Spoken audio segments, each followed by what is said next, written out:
everybody. Oh my gosh, we're moving right into week 7 and I seriously can't even believe it.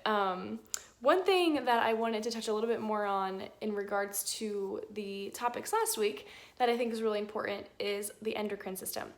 And the reason I say this is because I feel like the way we look at our endocrine system and how we treat it and the way we prioritize it in our health goals is often overlooked. And it's really important that we pay attention to it because it's the control tower of our hormones. So our hormones are kind of the foundational piece to how the rest of our body is going to act and react to our environment. So this is going to include things like your thyroid gland, which is controlling your metabolism, your adrenal glands, which are controlling your stress. It's going to also include your pituitary. Sorry, I just blanked on how to say that word. And your liver and how your body is taking its outside factors in its food, how it's using it and reacting to it. So this is really important. It's also including your reproductive system, which we know is the home and the house of how we're acting, especially for females. The way our hormones fluctuate throughout our month has a lot to do with how we feel in general.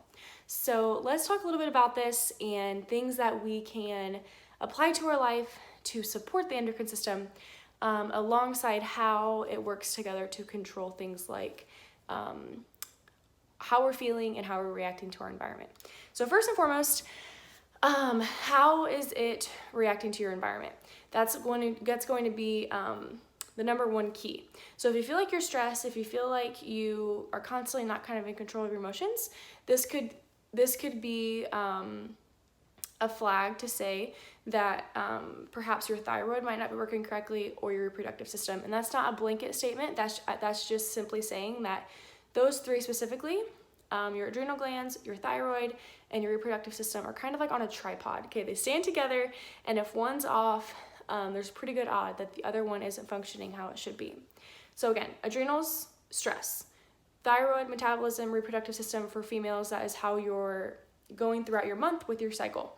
So if stress is a constant factor in your life, that's something that we need to manage because it's affecting how your reproductive system is working and how your body is reacting to how it's using its energy with the thyroid. So therefore, we need to control our environment. That would control how your body is reacting to stress. So the environment that you put yourself in is a reflection of how you're feeling. So if you feel like you're constantly stressed, first we need to look at kind of controlling that emotion. And that could be something as simple as, finding different times throughout your day that you can focus on yourself. Maybe pray, meditate, maybe go to yoga a couple times a week.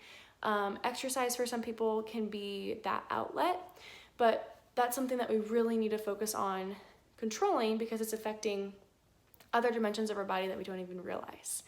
So that would be the first thing to do if you feel like stress is a part of your life. Secondly, you need to take a look at your environment. So what's causing that stress? How can we control that avenue of our life? Sometimes there are stressful factors in our life that we can't always control. And then if that's the scenario for you, finding different outlets surrounding you that will help you ease that stress. So for example, if you are part of a community that is just bringing negativity to your life, different stress factors, maybe it's a relationship with a friend or a significant other, there are resources in this world, there are positive avenues in this world that we can kind of migrate toward. Be a larger part of your church, jump into a leadership role somewhere else. Find books, do research, educate yourself on a topic that's important to you and how you can then apply that to your life. So there's a lot of different things that you can maybe do within that space to control the environment around you. And maybe it's a community that you don't even necessarily need to be a part of that's causing stress to your life, just for your own good, and I struggle with this sometimes, take a step back and find a space that you're comfortable with. So yes, controlling your environment. And the other factor within controlling your environment is the things you're putting on your body. So like lotions, perfumes, deodorant, hairsprays, all of the things you're putting onto your body are affecting your endocrine system and how your body is processing it. A lot of times different, lotions, shampoos, all of the above They contain artificial hormones or ingredients that your body doesn't really recognize or know what to do with. And what happens is we have these glands inside of our body that are producing hormones that our body can function. However, these lotions and perfumes are putting artificial hormones into our body, and all of a sudden we have an abundance of hormones. And you might have heard of estrogen dominance before. This is the same concept. All of a sudden your body has too much estrogen, and that can cause things like weight gain or an irregular cycle or skin issues. So being able to control what you're putting on your body is so important, and that's going to affect how your endocrine system is going to function. And then another piece of this is what you're eating. So how you're eating is 100% related to how your endocrine system is functioning. There are certain types of foods that you can eat to help support your endocrine system, the function of it. So healthy fats are going to be huge. That's different kinds of fish. Not all fish are fatty, but when fish are fatty, when they have that fatty substance to them, they're wonderful. So that's a great food to be eating. So fatty fish, fats in general. That's things like avocado oil, extra virgin olive oil to cook with. I already said avocados. Seeds are great. Eggs are great. So healthy fats are awesome. And then alongside, you can include seeds as part of your diet. Seeds and nuts are awesome.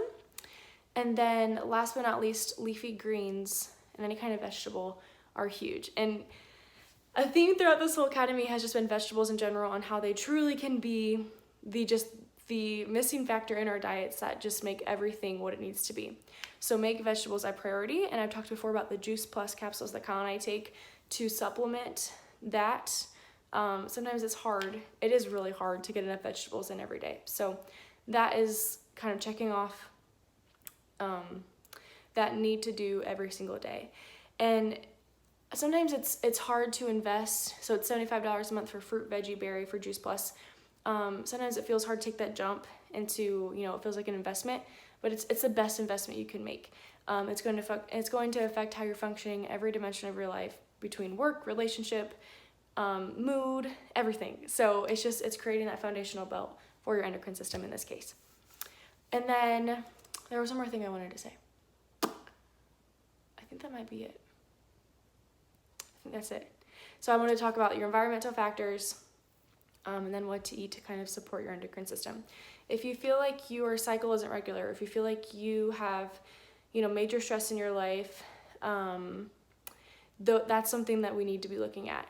And we need to focus on the things that we mentioned throughout this video to support healthy endocrine system function, because it's the heart of how we're feeling and how we're reacting to emotions. So I hope you learned something from this video, and let me know if you have questions.